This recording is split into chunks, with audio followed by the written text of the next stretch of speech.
નમસ્કાર વિદ્યાર્થી મિત્રો, ધોરણ 11 યુનિટ 2 રીડ 3 એ એક પોએમ છે જેનું નામ છે the secret of the machines, જેના પોએટ છે રુડયાર્ડ કિપલિંગ, જેનો આજે આપણે અભ્યાસ કરીશું. The secret of the machines એનો અર્થ થાય મશીનોનું સિક્રેટ એટલે રહસ્ય. મશીનોને તમે યંત્ર એવું કહી શકો શુદ્ધ ગુજરાતીમાં.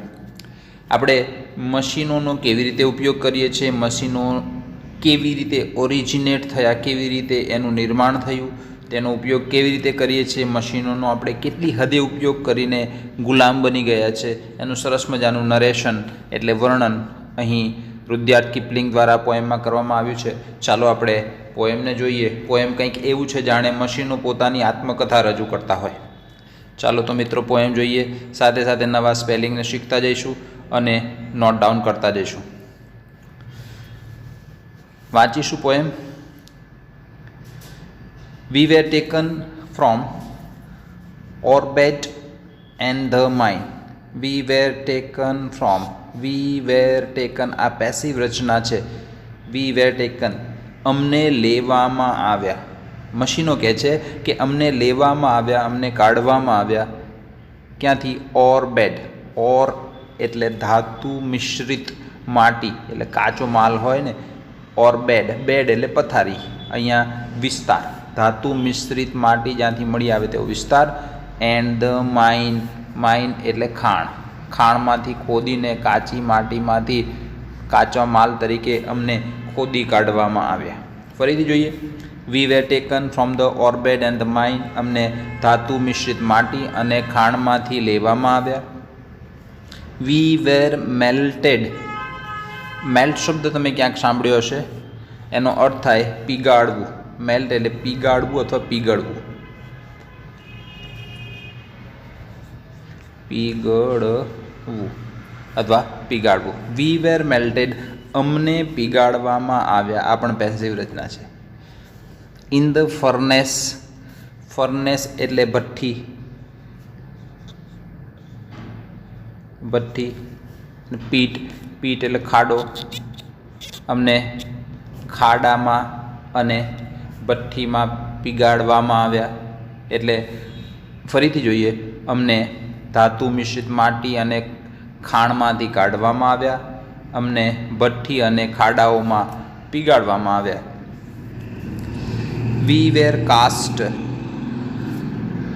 કાસ્ટ એટલે બીબામાં ઢાળવું. બીબામાં ઢાળવું, ઢાળવું, બીબું પાડવું. હવે એ તમને ખ્યાલ ના આવે તો કોઈ મેટલને પીગાળીને એક શેપની વસ્તુને પેલું પેટી જેવી વસ્તુમાં મૂકી પહેલાં એ વસ્તુને કાઢી લેવામાં આવે, પછી એનું જે કાસ્ટિંગ થયું હોય એની અંદર પેલા બીજા મેટલનો રસ રેડવામાં આવે તો એના જેવી વસ્તુ બને, એને બીબું પાડ્યું કહેવાય. તમે ગામડાના હોવ ને ક્યાંક ચમચા કે એવી વસ્તુ બનાવતા માણસોને જોયા હશે તો એ કાસ્ટિંગ કહેવાય. વી વેર કાસ્ટ અમને બીબામાં ઢાળવામાં આવ્યા. રોથ. રોથ એ જૂનો શબ્દ છે, વર્ક માટે વપરાયેલો શબ્દ છે. વર્ક એનું વીથી છે.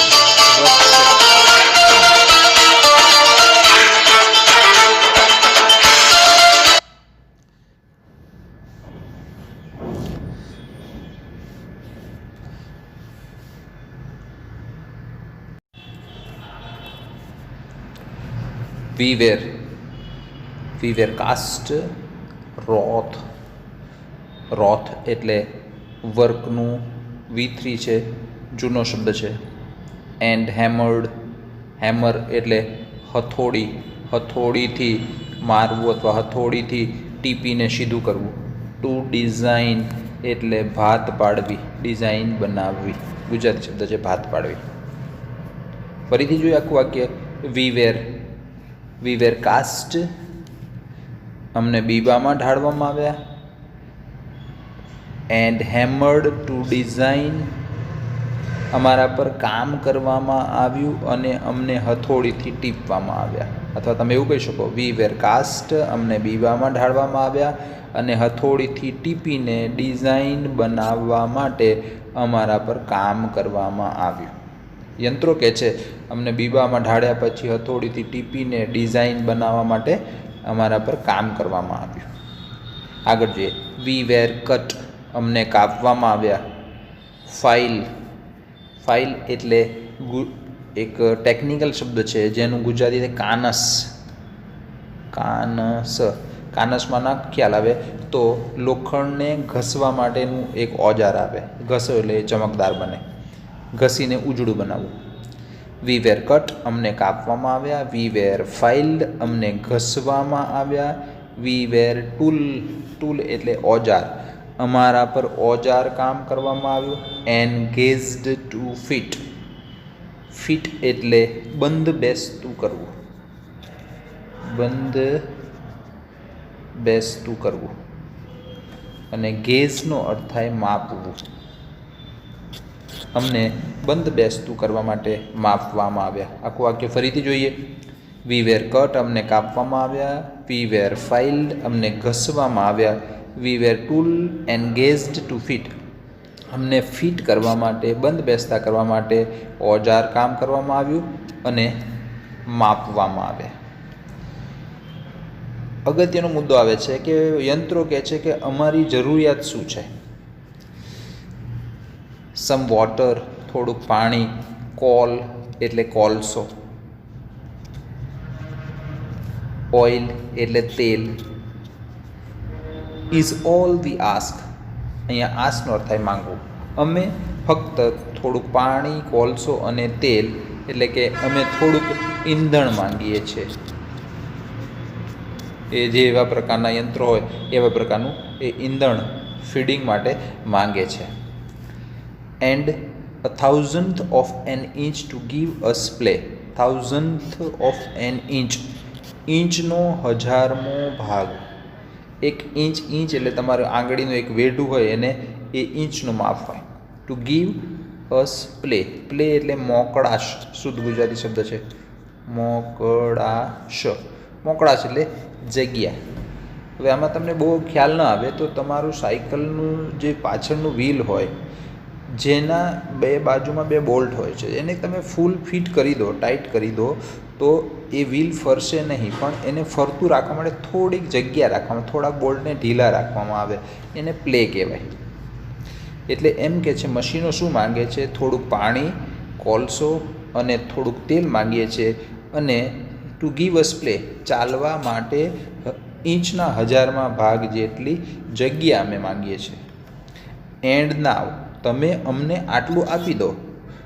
એન્ડ નાવ, અને હવે if you will set us to our task, જો તમે અમને અમારા કામ પર છોડી દેશો, કામ પર સેટ કરી દેશો, ગોઠવી દેશો તો વી વિલ સર્વનો અર્થ થાય સેવા કરવી.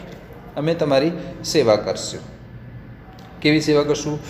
4 and 20 hours a day. 4 and 20 hours a day એટલે દિવસના 24 કલાક, એટલે તમે એને કહી શકો સતત સેવા કરીશું. તમે અમને થોડુંક પાણી, તેલ, કોલસો અને ફરવા માટેની થોડીક જગ્યા આપી દો તો અમે 24 કલાક તમારી સેવા કરીશું. એટલે અહીંયા તમે થોડુંક લોજિકલી વિચારો તો મશીનોનો સ્વભાવ એ વ્યક્તિઓ, માણસો કરતાં થોડોક જુદો છે. એમ કહે છે કે અમને ફક્ત અમારી જરૂરિયાતની વસ્તુ આપી દો તો તમે સતત તમારી સેવા કરીશું. અને ઓન ધ કોન્ટ્રરી માણસને શું હોય કે એની જરૂરિયાત એ અનલિમિટેડ છે. પહેલાં તો આવા કપડાં ને આવી વસ્તુઓ ને આવી ગાડીઓ, એટલે અહીંયા એની જરૂરિયાત જેટલી જ વસ્તુ માંગે છે. એને ચાલવા માટેની જ જગ્યા માંગે છે, વધુ પડતી જગ્યા પણ માંગતું નથી. ઓન ધ કોન્ટ્રરી માણસ માટે એ પણ અનલિમિટેડ વસ્તુ છે. અને જો તમે અમને કામ પર મૂકશો તો 24 કલાક તમારી સેવા કરીશું. તમે સીલિંગ ફેનને ચાલુ કરો છો તો 1.5 કલાક પછી સીલિંગ ફેન પેલું આળસ મરડીને એવું કે ભાઈ હવે બહુ ફર્યો, થાકી ગયો છું. ના, એને જરૂરિયાતની વસ્તુ તમે આપો તો એ સતત તમારી સેવા કરશે. આનાથી ઉલટું, જ્યારે માણસને ગમે તેટલી સેવા આપો છો ત્યારે તે સતત કામ કરવાને બદલે થોડાક સમય પછી બહાના બતાવતો હોય છે. એ થોડોક કોન્ટ્રાસ્ટ છે બેના વચ્ચે. મશીનો કહે છે, આગળ જોઈએ કે કેવા કેવા કામ કરી શકે. વી કેન પુલ, પુલ એટલે ખેંચવું, ખેંચવું, અને એનું ઓપોઝિટ થાય push, PUSH, push. And haul, and push, and lift, and drive.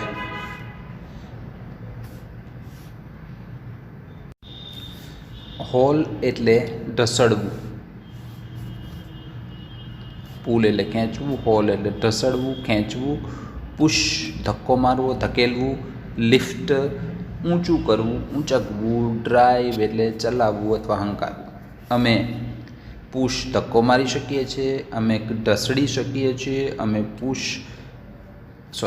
એટલે ખેંચી શકીએ છીએ, હોલ એટલે ઢસડી શકીએ છીએ, પુશ ધક્કો મારી શકીએ છીએ, લિફ્ટ ઊંચકી શકીએ છીએ, ડ્રાઈવ એટલે હંકારી શકીએ છીએ, ચલાવી શકીએ છીએ. વી કેન પ્રિન્ટ, અમે પ્રિન્ટ કરી શકીએ છીએ. અહીંયા પેલું પ્રિન્ટર મશીનની વાત છે. We can print. And plough, plough એટલે હળ ચલાવવું, હળ ચલાવવું. તમે ટ્રેક્ટરમાં લગાવેલું મશીન જોયું હશે ખેડવા માટેનું. We can plough. Wave, weave એટલે વણવું, વણાટ કામ કરવું, વણાટ કામ કરવું. કાપડની મિલમાં જે મશીનો ચાલતા હોય એ વીવિંગનું કામ કરે. અમે ખેડી શકીએ છીએ, અમે વણાટ કામ કરી શકીએ. હીટ અમે ગરમ કરી શકીએ છીએ. લાઇટ પ્રકાશ આપી શકીએ છીએ. વી કેન રન અમે દોડી શકીએ છીએ. રેસ સ્પર્ધા કરી શકીએ છીએ. સ્વિમ તરી શકીએ છીએ. ફ્લાય ઉડી શકીએ છીએ. ડાઈવ ડૂબકી મારી શકીએ છીએ. ડૂબકી મારતા મશીનો એટલે અહીંયા સબમરીનને તમે એક્ઝામ્પલમાં લઈ શકો.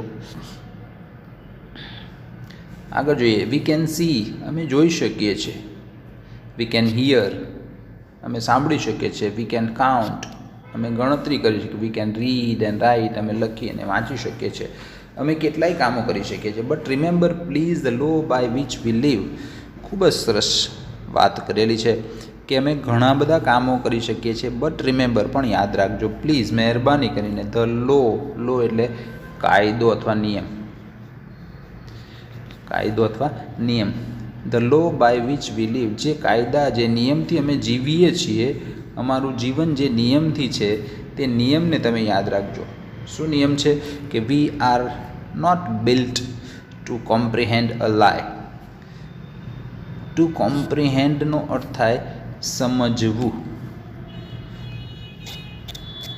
સમજવું. અ લાય એટલે જૂઠાણું, નાઉન છે એટલે આપણે અર્થ કરવા જૂઠાણું, અને એનું વિરુદ્ધ થાય true. We are not built to comprehend a lie. અમે જૂઠાણું સમજવા માટે નથી સર્જાયા. એટલે અમે જૂઠું સમજી શકતા નથી, ખોટું સમજી શકતા નથી. બહુ સરળતાથી સમજીએ તો ધારો કે એક શેરડીનો રસ કાઢવાનું મશીન તમે જોયું હશે. શેરડીનો રસ તમે બધાએ પીધો હશે, એનું મશીન જોયું હશે. એમાં શેરડીનો સાંઠાને તમે અંદર નાખો તો બીજી બાજુથી રસ નીકળે. હવે શેરડીનો સાંઠોમાંથી રસ કાઢનારો એનો માલિક ભૂલથી એનો હાથ અંદર જતો રહે તો પેલું મશીન એવું થોડું કે અરે બિચારો મારા માલિકનો હાથ છે, એનો રસ ન કઢાય, એનો પણ રસ કાઢી નાખે. એટલે મશીનો એમ કહે છે કે અમે જૂઠાણું સમજવા માટે સર્જાયા નથી. કેમ? તો અમારી રચના જ એવી થઈ છે કે we can neither love nor pity nor forgive. અમે પ્રેમ કરી શકતા નથી, અમે પીટી એટલે દયા ખાઈ શકતા નથી. અરે રે બિચારા મારા માલિકનો હાથ છે, મારો માલિક મારો રોજનું કામ કરે છે એટલે એની સાથે પ્રેમ નથી, એના પર દયા નથી. કે ફરગીવ એટલે માફી, કે અમે માફી આપવા માટે સર્જાયા નથી. બંદૂક તમારી પોતાની હોય, તમે કોકને ગોળી મારો તો કોક મરી જાય, ને પોતાને મારો તો તમે મરી જાઓ. એ મશીનનું કામ છે કે એ પ્રેમ નથી કરતું, તે પીટી એટલે દયા નથી કરતું, તે માફી પણ આપતું નથી. એટલે તમને ચેતવણી આપે છે if you make a slip, slip એટલે ભૂલ અથવા ગલતી, અમને ચલાવવામાં જો તમે ભૂલ કરી, ઇન હેન્ડલિંગ અસ, હેન્ડલ એટલે ચલાવવું, અમને ચલાવવામાં જો તમે ભૂલ કરી તો સમજો કે યુ ડાય, તમે મર્યા છો. અમને ચલાવવામાં, મશીનો કહે છે કે અમને ચલાવવામાં ભૂલ કરી તો તમે મર્યા સમજજો. Though our smoke may hide the heavens from your eyes. સરસ વાત છે કે મશીનો એટલા બધા સગવડદાયક છે કે એનો ઉપયોગ દિન પ્રતિદિન વધતો જાય છે અને એ વધતા જતા મશીનોના ઉપયોગના લીધે પ્રદૂષણ ખૂબ વધતું જાય છે. એ પ્રદૂષણ એટલે અહીંયા આવી રીતે ઇન્ડિકેશન છે. સ્મોક એટલે ધુમાડો. Our smoke may hide the heavens from your eyes. Heavens એટલે સ્વર્ગ, એને તમે પેરેડાઇઝ કહી શકો. PARADISE, પેરેડાઇઝ એટલે સ્વર્ગ. જો કે અમારો ધુમાડો તમારી આંખો આગળથી તમારા સ્વર્ગને એટલે તમારી સુંદર ધરતીને છુપાવી દેશે. એટલે કે એટલું બધું પ્રદૂષણ ફેલાવશે કે સ્વર્ગરૂપી તમારી ધરતી તમારી આંખો સામેથી અદૃશ્ય થતી દેખાશે. ઇટ વિલ વેનિશ, પણ તે પ્રદૂષણ, તે નકારાત્મક વાત એ વેનિશ થશે, અદૃશ્ય થશે. વેનિશનો થાય અદૃશ્ય. And the star will shine again, અને તારાઓ ફરી ચમકી ઉઠશે. તમારી સુંદર સ્વર્ગ જેવી પૃથ્વી ફરીથી તમારી સામે એવી જ ચમકશે. અમારું પ્રદૂષણ વેનિશ થશે, ઘટશે, દૂર થશે અને સુંદર સ્વર્ગરૂપી પૃથ્વી ફરીથી તમારી સામે ચમકી ઉઠશે. કારણ અહીંયા ઇન્ડિકેશન એ છે કે મશીનોનો ઉપયોગ કરવો કે તેને છોડવા એ માણસના હાથમાં વાત છે. મશીનો ગમે તેટલા પાવરફુલ હોય પણ તે માણસે બનાવેલા છે, માણસ જ તેનો કંટ્રોલ કરી શકે.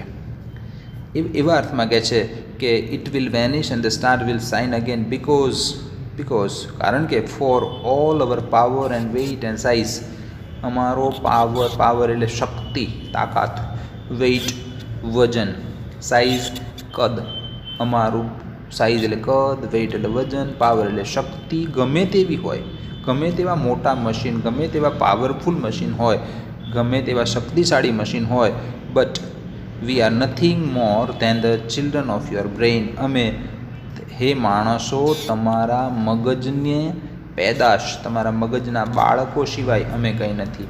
એટલે માણસોના મગજની પેદાશ સિવાય અમે કંઈ નથી. એટલે અંતે તો સુપર પાવર તો માણસ જ છે, પણ માણસે એવા મશીનની શોધ કરી છે જે દયા નથી કરતું, પ્રેમ નથી કરતું, ફરગીવેલ માફી પણ આપતું નથી. એને ચલાવવામાં જો ભૂલ કરે તો માણસ પણ મર્યો સમજવો. પોએમ થોડુંક ટેકનિકલ છે. ફરીથી એકવાર આખો વિડીયો જોઈને સમજવાનો પ્રયત્ન કરજો અને ના સમજાય તો ફરીથી પૂછજો. નેક્સ્ટ વિડીયોમાં ફરીથી મળીશું. ત્યાં સુધી good bye, take care of your self. જય હિન્દ, જય ભારત.